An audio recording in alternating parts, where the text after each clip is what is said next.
Hello everyone, hello, good morning and welcome to this very special Cardiff Live Business Surgery with web design and digital marketing agency WebBox. We'll be hearing from Managing Director Will Roberts. My name is Greg Ingham and thank you for joining us for what is going to be a fascinating business surgery. In today's session, we'll discuss top tips for clients and how to work optimally with web partners, some key projects in detail, and we'll get under the skin of web development from a client's point of view. It'll include anatomy of web development. WebBox will be talking through 2 case studies, taking and interpreting a brief, strategy, wireframes, designs, process, outcome, and learnings. Please do send your questions and thoughts using the Q&A button below. Do add your company name to your question or be anonymous if you'd prefer. And I'm sure we'll have some good questions today. It's such a key area, such a dynamic area where change is everywhere and all companies have to sharpen their digital pencils. If that's a thing, it really isn't, is it? Note that today's business surgery is being recorded and will be on both our Cardiff Live YouTube channels this afternoon. First, some updates from us. Cardiff Live Awards, they're taking place in 2 weeks' time, 2 weeks this Thursday on September 30th at City Hall. We just can't wait. It's been some little while since we've been able to get everyone together, and it'll be a fantastic evening. Everyone coming together from charities and arts, education, to all sectors of business, including tech companies, innovators, civic companies, and so on. After this year of all years, it'll be just the best Cardiff occasion in ages. We're technically sold out, and thank you for that. But the odd 1 or 2 places may come free, so please check social and the Cardiff Live Awards website for any late availability. These, of course, are the postponed from the spring of this year awards. For next year, we'll be back again in the spring on March 31st. If you're an ambitious company or one seeking more business or plain proud to be a leading Cardiff company, please do consider sponsoring the Cardiff Live Awards in 2022. Effective, efficient, and uber glam, of course. Cardiff Property Awards are on the 26th of November, so not so long just yet, at the Coal Exchange. It's just a huge gathering of property and pro services companies. Nominations for those close on October 11th. It's free to enter on the website, the Property Awards website. Partner tables and tickets are available too. Our latest sponsor, by the way, is Savills, and welcome to them. Please talk with the Cardiff Live team about the remaining sponsorships. These business surgeries, these webinars are bespoke deep dive sessions showcasing companies' expertise, as we'll be discussing today with WebBox, through discussion. Please do talk to us about how you might be involved. They'll be continuing, of course, as virtual in the future, and they'll have that enduring value via our Cardiff Live YouTube channel. If business begins with a conversation, perhaps we should talk. Of course, at the heart of all of this, all that we do in Cardiff is our magazine, Cardiff Live. We're really, really proud to publish a magazine that celebrates the very best of this incredible city. We're here to celebrate the good stuff in Cardiff, in print, on screen, and in person. Thank you for your support. Right, okay, let's do it. So let's bring forward our speaker for today, Managing Director of WebBox. It's Will Roberts. Will, there you are. How are you doing? I'm very good, thanks. How are you, Greg? Yeah, good. Are you in the office at the moment? I am. It's one of my lucky days that I'm in the office. So yeah, I'm in the office a few days a week and then work from home a few days as well. Yeah, well, we'll come on to that and multiple other areas, of course, but perhaps set the scene for the history and size of WebBox. Where have you come from? What scale are you? Absolutely. So established all the way back in 2008. I know I don't look old enough, but there's plenty of grey hair. And, you know, we're now a team of 12, most based here in Cardiff, but we've also adopted, obviously, some hybrid and fully remote team members. And yeah, I guess with kind of, what's that, 13 years experience, we've seen a lot of change, which is exciting, and obviously a challenge at the same time to make sure that we're always at the forefront for our clients. Just to take that, I mean, yours is probably the most dynamic sector of all, that technology challenges us all, the world of infinite opportunity and change. How do you stay abreast? How do you keep up to date, keep fresh? You know, I think it's one of the probably fastest moving sectors in reality, and I think that puts pressure on us to make sure that we're actually ahead of the curve. So really what that means is on the ground for our team, it's making sure that they are constantly reading, researching and training. So for example, for our paid ads team, they're constantly training with Google and Facebook and making sure that they're abreast of the latest changes and trends. For developers, it's more a case of having a look at what's new out there, new frameworks, new technologies, and again, making sure that they are implemented within our projects. But we've realized very early on that actually training is a key part of kind of what's going to make our business a success. Therefore, we actually set time aside for our team to undertake self-learning and training. So one of the things that kind of we do on a regular basis is ask the team to kind of look at what they would like to read into, any kind of new technologies or kind of new trends coming out, and they can just request time away from projects day to day to actually spend time into reading into those and learning and developing and training.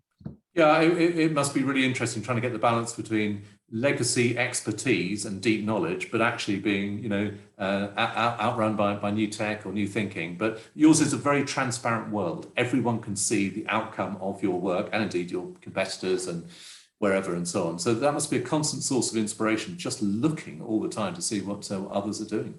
Yeah, it is. And actually, I think that's one of the things why, one of the reasons why it's actually just exciting to work in the industry. You're constantly, finding new things, looking at different trends, and actually then we can look at how we can apply those into client scenarios. So we love it. It's just genuinely exciting to do that. Well, one of the many wonderful things about technologists is you are inherently optimistic. There's always something better, cooler, newer, smarter, whatever out there. Talk us through what WebBox actually does, the types of work. We know that you're strong on e-commerce, but it's a broader offering than that. Yeah, so we straddle two core areas. So the first being bespoke UX design and development. So what that means in practice is kind of cutting edge websites or web platforms that we design and create from the ground up. The other side of the agency is all around kind of paid ads. So that could be anything from like a Google Ads campaign through to running ads on Facebook or Instagram, for example. Now we've seen a huge growth there because the reality is that's where things are moving from a marketing strategy point of view. And as we all know, when businesses put information out on social media, it doesn't get much reach. And that's obviously because platforms like Facebook want your money. It's as simple as that. So we're seeing big growth there. But yeah, we cover those two areas in a nutshell. What do you say to those who are cautious about social media in this respect, that it's an uncontrolled environment? Your ads, your marketing, your messaging can appear alongside, frankly, some very toxic messaging. Yeah, we have had some instances where, those kind of instances arise, and it can be difficult to manage that. But I think it comes down to very focused targeting and being very intentional with how you run a paid ads campaign. So of course you can take that scattergun approach whereby you simply put your ads out there with very little to find that actually your ads, kind of get mixed up with content that you would rather it not get mixed up with. But I think if you've got a strategy behind it and a bit more of a purpose and a very targeted campaign, often those scenarios can be avoided. I think the other benefit of this, Greg, is actually that we can make sure that we're putting ads in front of your exact target audience, and we can be very, very specific with that. So gone are the days really where you might just say, we want to be in front of a particular age group and, define whether it's male or female that sees it and broad things like that. And actually we can start to get very granular with data to actually make sure that your ads are really in front of people who are probably incredibly interested in your product or service. Now that's great for businesses, but obviously it kind of probably opens a can of worms for consumers because you suddenly realize how much data these platforms have got on you. Yeah, and there is a bigger picture there, which perhaps we won't get into, about data privacy and restraints which are likely to come in some form to some of those major platforms. We'll come on to some examples of your work. You'll be talking through two great case studies shortly. Talk us about the size of client. Someone watching this at the moment, what's the sort of, frankly, the smallest type of client or scale of work, perhaps through to the largest? I guess the smallest of our clients would be considered a startup, whereby technically they have no revenue, they're just starting out, and maybe they've just had an idea that they kind of want to bring to life. That startup's likely had investment to get them, from 0 to 10 quickly. And that's kind of an exciting project for us because we would get involved in really a lot more things than just simply developing an application. On the flip side, we work with some very large organizations, including 2 FTSE 100s. And really that gives us a different dynamic and a different involvement in those projects because in some instances, they might have an internal team that also has similar skill sets to our team. And that's really kind of, that's a breath of fresh air because often, the teams can come together, collaborate and kind of pass ideas back and forth. And really at that point, it's really about that partnership rather than looking at us as an external supplier or agency. So yeah, it's really broad, I'll be honest, Greg. But I think really what we look for is a client who has a project that we can bring our experience and expertise to, and a project also that's exciting that we want to work on. You're a little bit coy there on your 2 FTSE 100 companies. Can you name them? Are you free to name them? I can, yeah. So the first is Airbus, and the second is DS Smith, which is the packaging giant. So both of those we've been long-term partners of, and we've developed kind of very bespoke web platforms that help their kind of internal business processes. So they're kind of internal systems, but web-based so they can be accessed anywhere. And genuinely kind of really good projects that not only can we kind of help define requirements right from day one all the way through to delivery, but actually then when it comes to ongoing support, looking at actually kind of what would be useful to have continuous development in those projects. So yeah, I've been involved in the whole life cycle of those.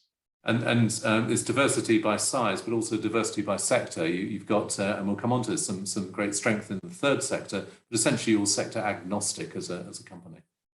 Yeah, that's right. So we've made a decision to purposely be sector agnostic. We have probably 4 or 5 sectors where we have, more clients than others. But generally speaking, we've worked across a wide number of sectors. I think there's benefit in that because sometimes, maybe a company might be thinking that they need to partner with someone who specializes within, sector A. But we found actually that sometimes if you go to that partner, they might have a very focused view of how things are done because they've, worked in that sector for so long that they start to get into a bit of a rhythm. And what I think we can bring to the table, especially for sectors that maybe we haven't got so much experience in, is actually a fresh pair of eyes. So I think we've got a really good skill set in understanding of businesses' problems and pain points, and we can really get under the skin of that and help deliver a digital project or campaign that satisfies that. And sometimes having a less specialist background, shall we say, is certainly advantageous to the clients because they get to see things from a different perspective, and we get to bring added value to the project by having basically fresh eyes. Yeah, it's an essential challenge for pretty much every business. Are they predominantly specialists or more general, more broader? Is it narrow or is it broad? And I guess in a sense you're seeking to straddle both strategies of having an expertise by technology which can apply to multiple sectors. Again, as we'll see in a moment when we come on to some projects. Companies often think, and you'll have heard this, I'm sure, countless times. They often think that web work will take longer, it costs more, it needs more of our time. What's your view? How do you allay such concerns? Oh, good question, Greg. This is a key question that we always get asked at the start of a project. When it comes to timescales.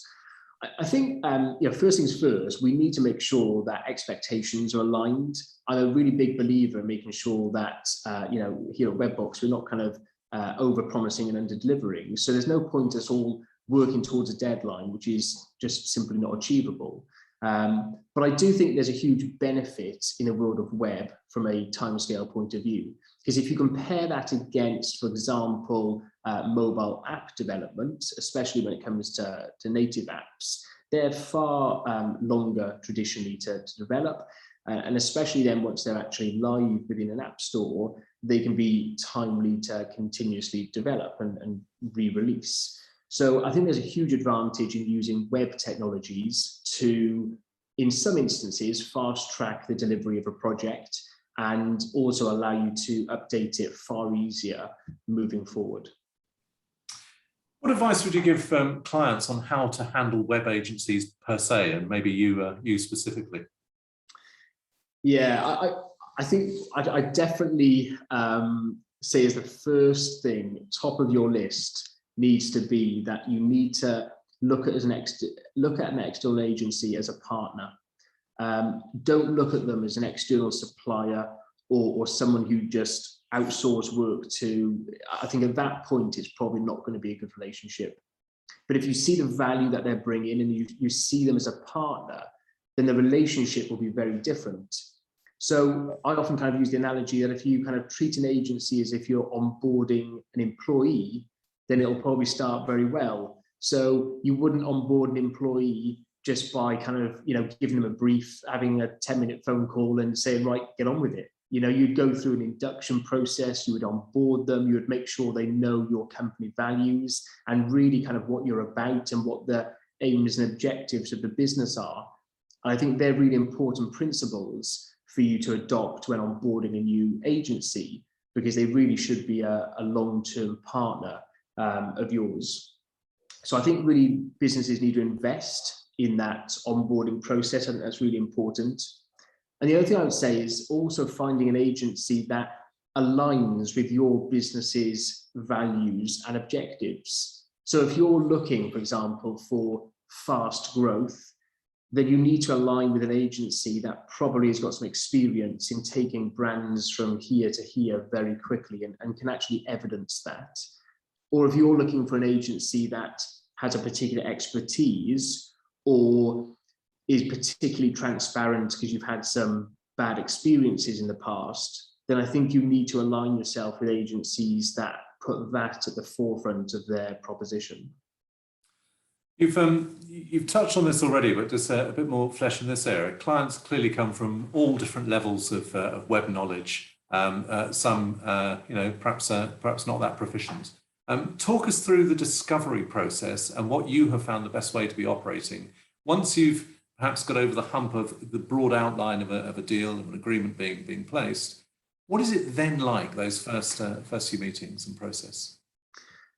I think it's really important that both parties have an appreciation of what they're bringing to the table. So to put that into practice, we get involved in projects to bring our expertise to that project, and therefore we can't expect our clients to also have their expertise. So I guess first and foremost, being able to speak in plain English is obviously a huge benefit, because obviously a lot of people within the world of web sometimes struggle with that.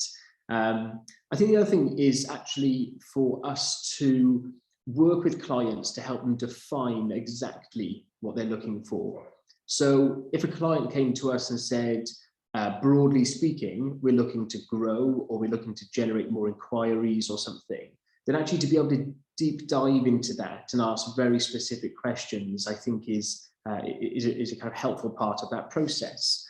Now, when it comes to the world of web and you're looking at quite a technical web project, that's a whole different kettle of fish, of course. And what we've kind of developed is a process in which we work with clients to take them through a series of workshops where we tease out their exact requirements.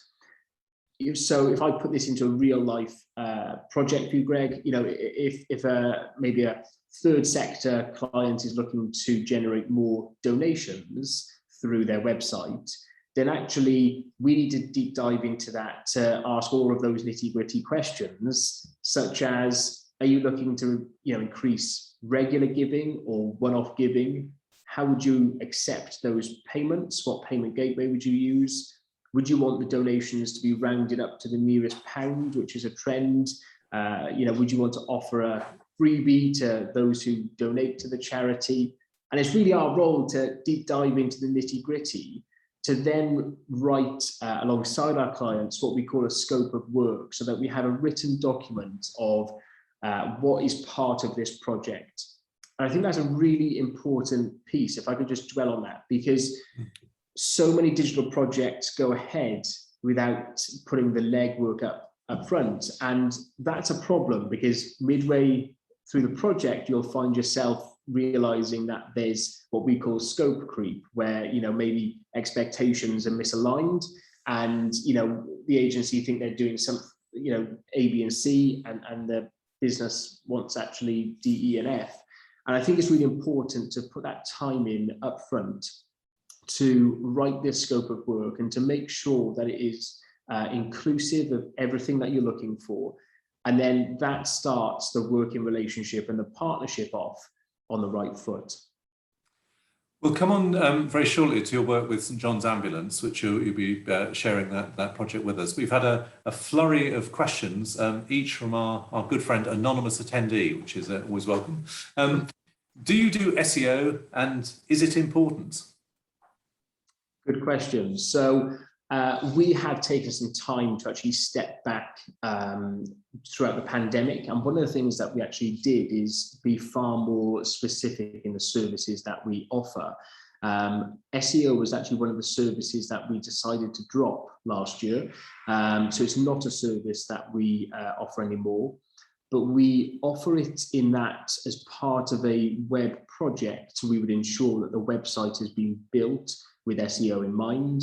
So everything from, the basics of meta tags all the way through to page speed, all of that is kind of included, but we don't offer it anymore as an ongoing service. You're in that broader area, your primary focus is on paid search rather than SEO work. Correct, yes. Yeah. Related to that, I suspect, also ask, do you provide stats to clients, and do most clients value quantity over quality for digital solutions, or is this changing with specific targeting? So we absolutely do offer stats. So I might need a bit more context for this question, but I'll take it to where I think it's going. So in reality, if you're starting out with a campaign, it's really important for us to look at trend data and to look at industry averages to inform a client as to what they can expect from a campaign like this. Once the campaign is up and running, though, we very much get into the data at that point, and we share statistics on a regular basis with our clients on how those campaigns are performing. Obviously, depending on the sector and depending on the KPIs and objectives, will very much vary how we report back to the client. So, I mean, do you do effectively qualitative reporting so that you can trace, if leads have been generated? It's one thing to have click-throughs or alternatively any form of lead, but quite another to have a high quality, high value lead. How does that process work? Yeah, absolutely. So some of our clients are very, should we say, upfront about the fact that it's about quality over quantity, and others vice versa. They want the quantity because they can then whittle it down. So again, that's taken into consideration when we start a campaign. But that being said, our general approach is very much about quality over quantity. So it is obviously of utmost importance to make sure that the leads that come through, your inquiries, are those that you can actually kind of get hold of. They've got an interest in your service and they're almost expecting your call. There's no point in us getting a flurry of leads through and they're obviously no value. So yeah, unless the client says otherwise, it's very much a quality over quantity process. A specific question, which obviously I'm sure would require far more context and a follow-up, but it's from Donna Ali, who has asked, what would be the key features in developing a business directory? Good question, Donna. So I think when it comes to a business directory, I would probably kind of come back to what's its purpose initially, because I think business directories can go very much in different directions. If your purpose of a business directory is to monetize that through subscriptions, then I would probably kind of take that question in a different way. Otherwise, you can go down the route of obviously free listings and make money from advertising on a site. But I think the important thing is to understand that first. Once we understand the business model, at that point, then we can start looking at the features and what the website would need to have in order to be successful. But I think the fundamentals of how that gets monetized will likely dictate the features of that kind of project. It's almost start at the end point. What do you seek to achieve, and then build the steps and the functionality to obtain that. That's it. Let's come to this St John's ambulance piece. Talk us through. You've got a couple of slides to show through, and it's really about process and then outcome. So you. Absolutely, yeah. So let's just pull this up. So hopefully you can see my screen. Yeah, that's good. So obviously we're all aware of St John. I'm sure it's an organisation which needs no introduction. Interestingly for this, if I just kind of give a bit of context, so they approached us just prior to the pandemic with a plan to try and uniform their web presence and their digital activity. So I think they've got themselves into a situation where each department within the organisation would find it easier to spin up a microsite than actually kind of work within the existing main corporate website. And Will, sorry, just one step back. How did they get hold of you? How did you appear on their radar? So we've done work for them in the past, many years ago for their centenary, their 100th year anniversary. But obviously, as you can imagine, you know, from years back, there's been a lot of change in staff. So they've re-engaged with us, and we went through a formal tender process to actually pitch for this project. Right. Okay. Yeah. Talk us through the project. How you approached it, and what the outcomes were. Absolutely. So I think the first things first is we had to get a really good understanding as to kind of what the aims of the project were. So we actually worked with their internal marketing team to define that. And we did that through a series of different ways. So everything from a brief being supplied to us, all the way through to getting the key stakeholders and heads of departments to a workshop where we basically gave them the mic and allowed them to voice their pain points, their struggles, and what they would like to see from the new website. And then all of that was collated and put into a scope of work. Obviously, at that point then, the pandemic came, so that was good timing. So at that point, you know, from St John's point of view, because of the work they get involved in and their partnership with NHS Wales, they were obviously very heavily involved in kind of NHS frontline services. So we were able to accommodate that by splitting the project up into phases. So the project was of a fair size, so we decided to split it into 3 phases, whereby we would deliver phase 1 as soon as possible within the pandemic. Now, what phase 1 was ultimately focusing on 2 key areas, especially with the pandemic in mind. The first was getting volunteers to volunteer within the organisation, and second was the donations to kind of raise awareness of the work they do. So were there very specific outcomes which were intended from that first phase? Absolutely right, yeah. So we kind of had a much broader scope initially, and we had to really kind of knuckle down as to what the priorities were. And we ended up launching phase 1 within obviously the height of lockdown, and focusing on just those 2 key areas, because that in itself was a far better web presence than obviously what was in place beforehand, and really focused in on the 2 key areas which they wanted to bring to the forefront at that time. So after that, we are now in the kind of process of scoping out phase 2 and 3, because actually what's interesting is throughout the pandemic, their organization's requirements have changed.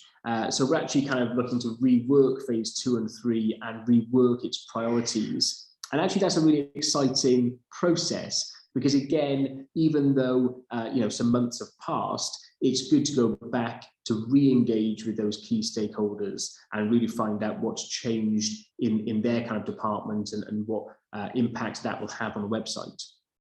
So that's been kind of a project we've done with St John. Now I've just got some pictures which ultimately put all of this into context. because I just want to kind of talk through the process, which is quite, quite organic and bespoke. Now, this isn't our full process because we could be here for a long time, but this is just a snapshot of what we do. So you can see from some of the pictures here, we start with a research phase, and that's really our kind of opportunity to step back. So it's to step back to say, who does St John technically compete against? So that's not only from a first aid point of view, but also from a charitable point of view. And who else is in the market? Who else is appearing when people might be doing these kind of Google searches to find organizations like St John? And then we also do internal research. So we have a look at what websites they have in their kind of armory. And as you can see on the right-hand side, they had quite a few microsites, all kind of looking fairly similar with some differences. And this was one of their biggest pain points, because as they've grown to have a number of different microsites, it's becoming more and more difficult to update and maintain. So that's a snapshot of that first phase. We then kind of, through various workshops and consultation, go forward a few steps and we move into the wireframing stage. And this is where we start to put together layouts at a very elementary level.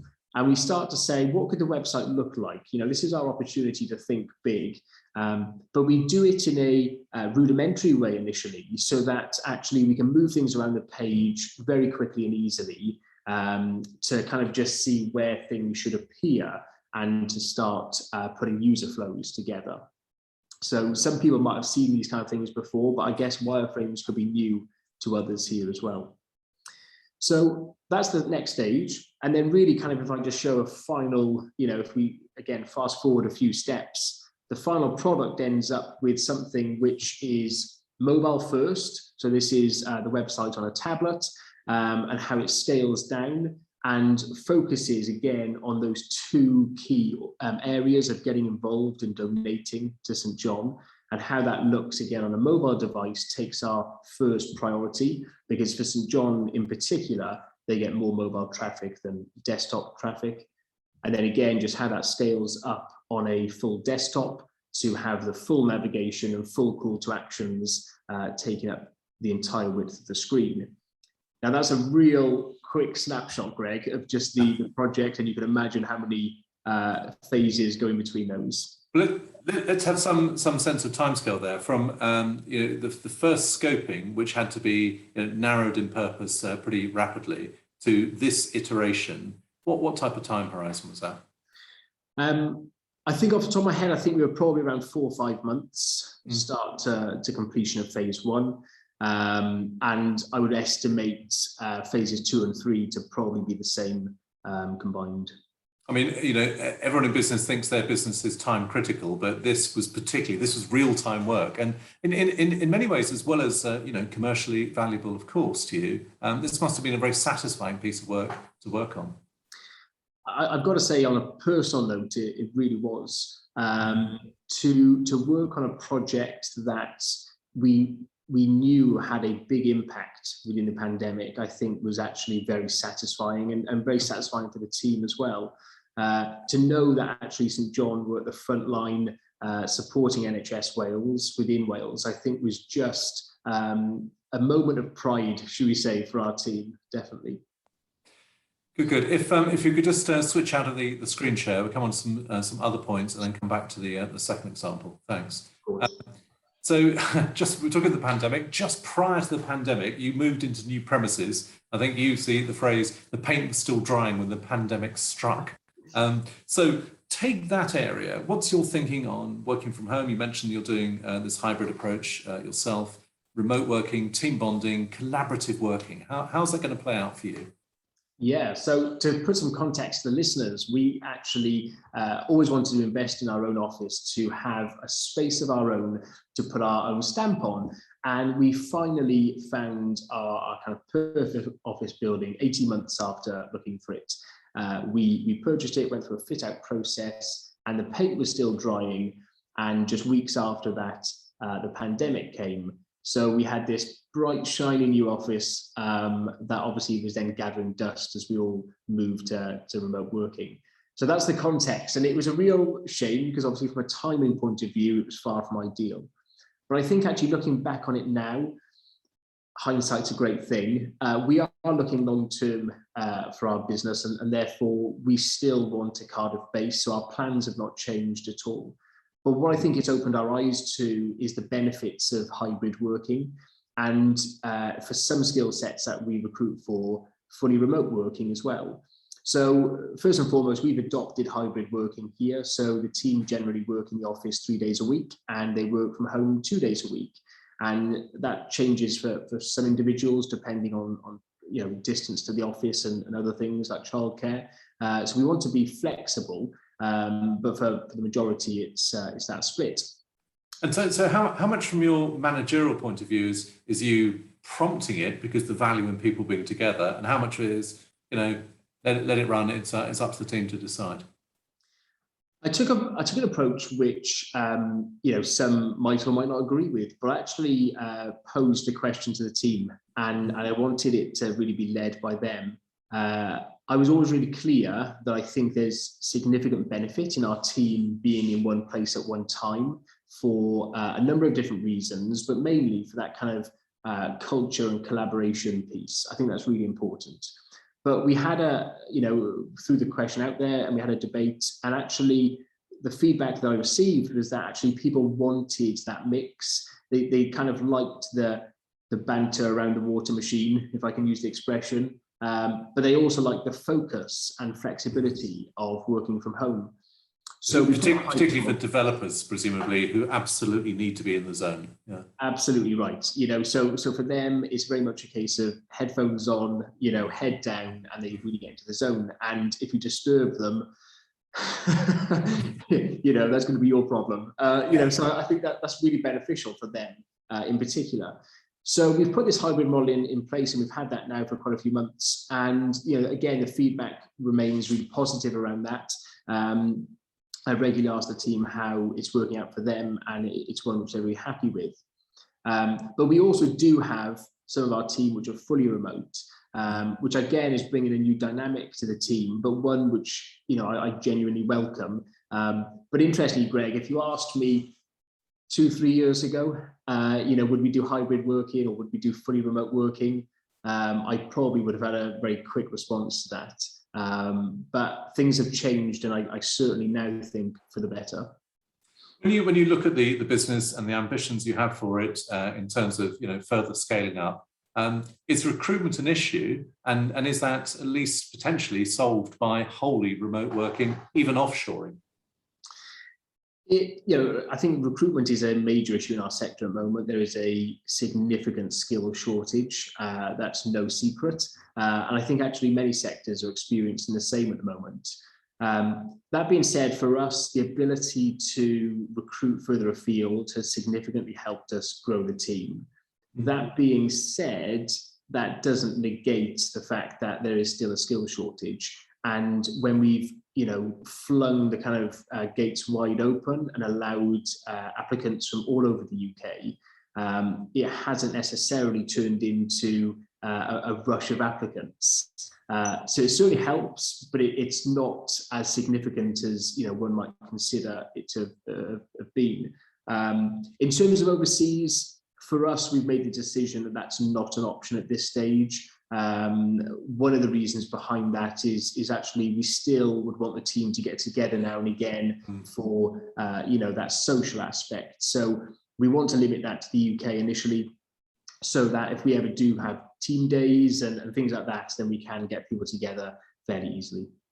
Yeah, that's harder if someone's in Bangalore or Eastern Europe or wherever, or even the north of England, I guess. So if it's not going to be solved, it may be helped by some degree more remote working. How are you going about trying to find the great stars of tomorrow to join you? Yeah, one of our values at WebBox is actually being seriously skilled, and one of the ways in which that impacts us is how we recruit. So we don't generally recruit, juniors or grads, but actually only those with enough experience to add value to the projects we get involved in. And therefore, it has a huge impact, because when we come to recruitment, we're looking for people who have that experience and have that kind of something else, that, that kind of almost indescribable attribute, which can add some value to our team and to our clients. So recruitment's always tough, but I think it's sometimes tougher for us because we won't just recruit for the sake of it, just to fill a seat. I'm very particular in terms of who we bring on board and who can add value to client projects. So yeah, that's the challenge. There's a big piece of work from Google about recruitment techniques, and their own ultimately it's more focused on character than on skills, and I guess that's directionally where you are too. I want to bring in a couple of other points externally, then we'll come on to the BVI piece in a sec. From Phil Edwards, what would be your key SEO tips for a company that is now no longer doing SEO? A bit of a freebie here for Phil. That's it. No, that's fine, Phil. So I think the first thing, and probably one of the main focuses of Google at the moment, is page speed.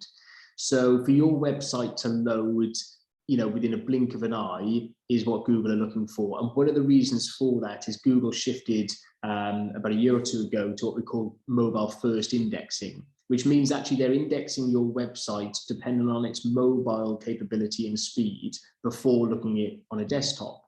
Now that's incredibly important, because you might be on a mobile device without Wi-Fi, you might have 4G or even 3G. And therefore, if you've got these large images which are non-compressed and very bulky websites, and they take 4 seconds to load, immediately you will find your rankings will be far lower than actually that of websites that load quickly. So page speed would be top of my agenda if I were you, Phil.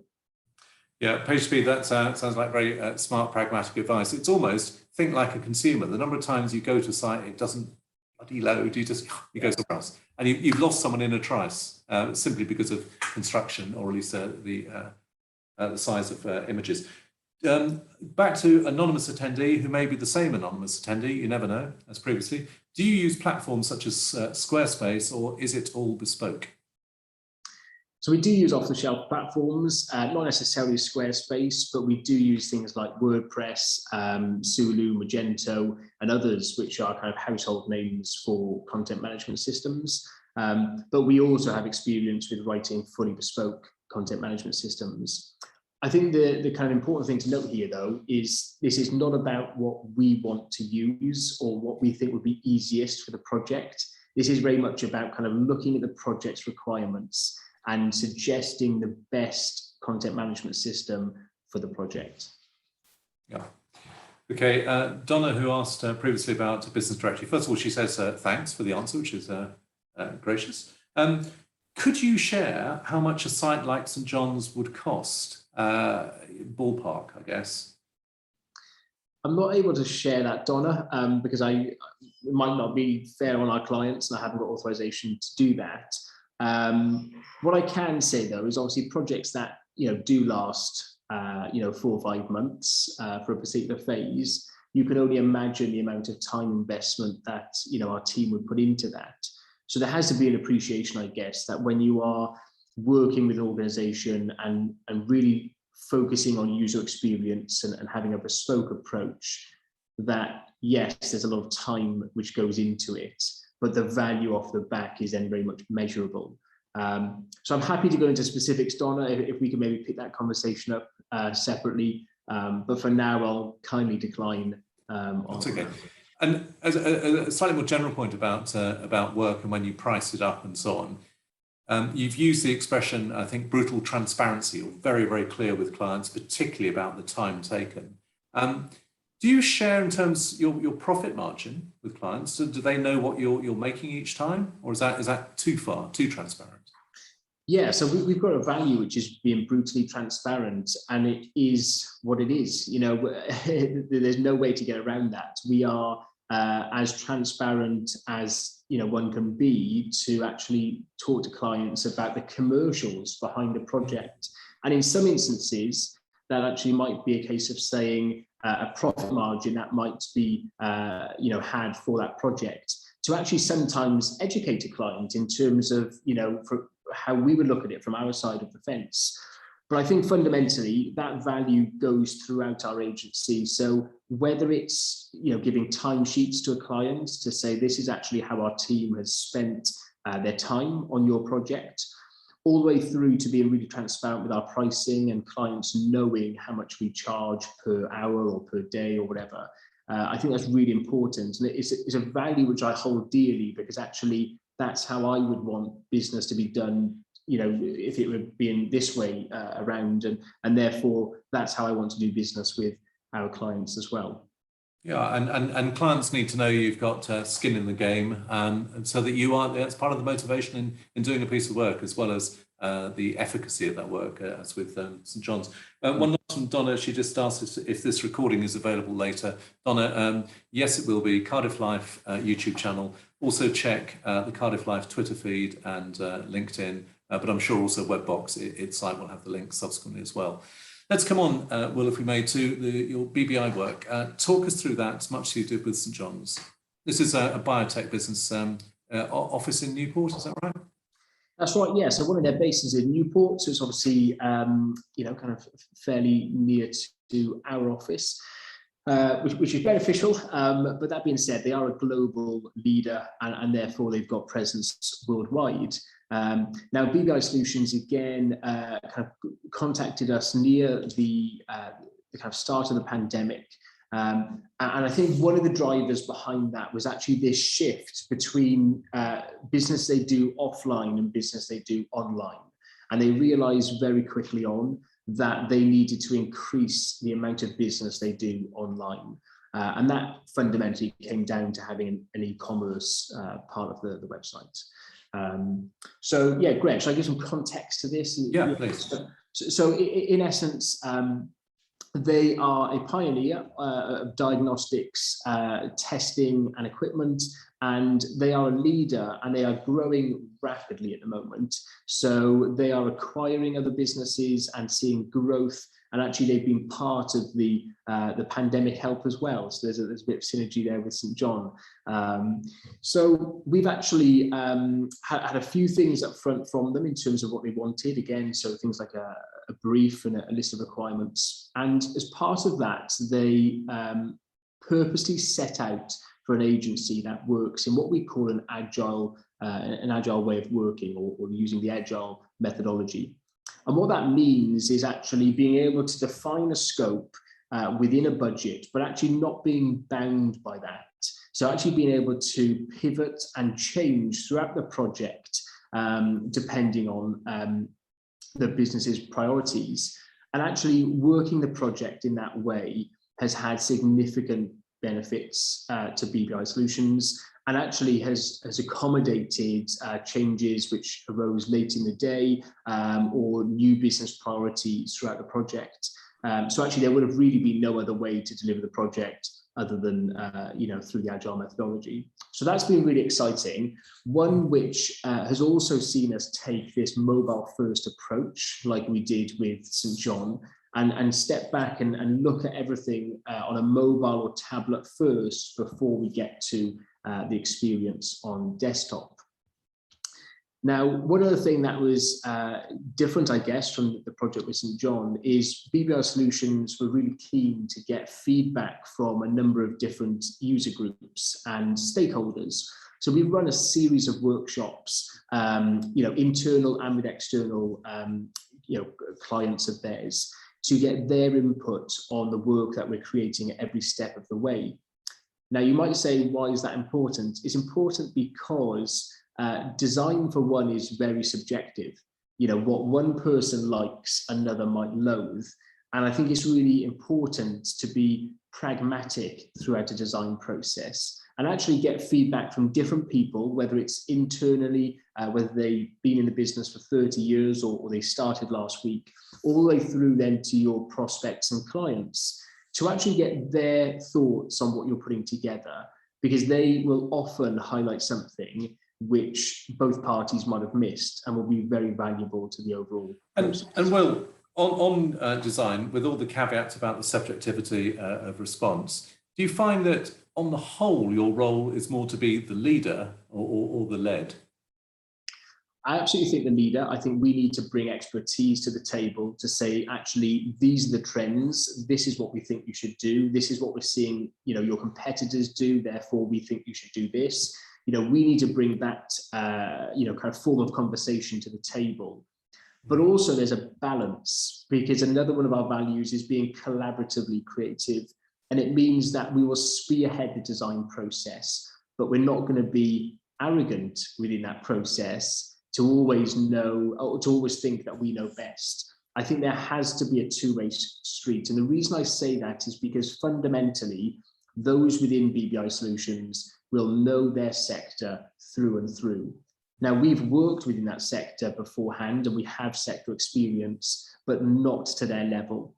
So actually being able to lean upon their sector experience is invaluable within the design process. And I think when both parties come together is when you can call that truly creative. Okay, good. Let's come on to the next stage. Absolutely. So fundamentally, with this one, I've gutted out some of the steps just so that we've got just a few of the kind of final images. So as you can imagine, again, this is a project which will be completed over, I think, approximately a 6-month period. And the end result is one which, as we've said, is a mobile-first website, an e-commerce website, which is also a multilingual and a multi-region website. What that means actually on the ground is that it's not just an English-only website, there's Chinese as well, but it's also separate to that, a multi-region website, so that the user can actually split between 4 different regions that BBI Solutions cover, and there are obviously differences in functionality between those. So that's quite a complex build, and if we come through then to how that looks like on a full laptop, again, we've got the full desktop experience at this point with a video in the hero section to engage the user straight away as soon as it loads. Now, coming back to Phil's question earlier about page speed, some people say, a lot of imagery and a lot of video on a website can slow down the page speed. So we take that into consideration. So whether that's compressing all of the imagery and videos or changing its formats to new formats like WebP, all the way through to considering whether actually all of that content needs to appear on a mobile device. And in some instances, we might remove a video from a mobile device and replace that with an image so that it's quicker to load. So there's a number of things we do behind the scenes, but all of that, of course, taken into consideration. So that's everything I've got. I just want to leave everyone as well with a stat, Greg, if I may, because I think this is why we do what we do. Okay, this is why it's important to these organizations. So the stat is by 2025, 80% of business-to-business sales and interactions between suppliers and buyers will occur in digital channels. And if that isn't a motivation to move your business to a digital first operation, I don't know what else is. I think we're moving in this direction, and of course what the pandemic has done has simply sped that process up. Yeah, that's true. This time of the great pause has also been the great accelerator as well. And I'd like to close the remaining couple of minutes or so with you on some of those points. So what have been your learnings during this pandemic? What are you doing differently? What will endure? Not just the remote or hybrid working, but what has changed? I think one of the things that we changed very early on is actually how we position ourselves as an agency. So this is very much a personal thing, if I'm honest, but it's actually, what do we really have expertise in? What do we want to be known for? If we're banging the drum, what are we banging the drum for? And they were the kind of challenging questions which we asked ourselves right at the start of the pandemic. And the result has actually been that we are a lot more focused. We've got a team now who really focus in on their specific skill sets, and we've got a very clear proposition. So I think we're much better at identifying projects that we can add value to, and then also projects that maybe another agency could add more value to. And if that's the case, we rely on that brutally transparent value to suggest other agencies where they might be a better fit. Well, you mentioned other agencies. What types of skills or services would you be partnering with? So I guess, we've mentioned SEO already, so we would partner with an agency who might focus specific on that. Other areas such as content writing, copywriting, as you call it, would be another area. Other areas we don't cover might be things like video or app development. And I think really it's easy sometimes to say yes to any work which comes your way when you're just starting out. But I think 13 years into the game, we're very clear on the projects that we love working on and the projects that we can add value to. And I think for those which fall outside of those, we've got some great partners who we work with who we can refer to as well. It sounds like a strategy of run hard to the edges, but know you have edges as a business and partner with those who operate more deeply in their sector. That's it. Will, when we first chatted about this, you were talking about your ambitions for WebBox to both to be, but also to be known to be, leading web developer in the area. How, and perhaps also why? I founded WebBox in 2008, not because there was a lack of agencies, but actually because I felt there was a lack of service and value within this sector. And we always wanted WebBox to be one which is known for impeccable service, real expertise, and actually doing business with values. And that's what I want us to be known for. And I think actually now more than ever, we have that really clearly defined within our proposition. So yes, that comes down to our team being incredibly responsive. And actually that's tracked. So we know that our team get back to our clients within an hour, within working hours, all the way through to actually just doing business differently, actually having that kind of, ethics and morals through what we do to try and show our clients that actually we can just do things differently, but also get better results.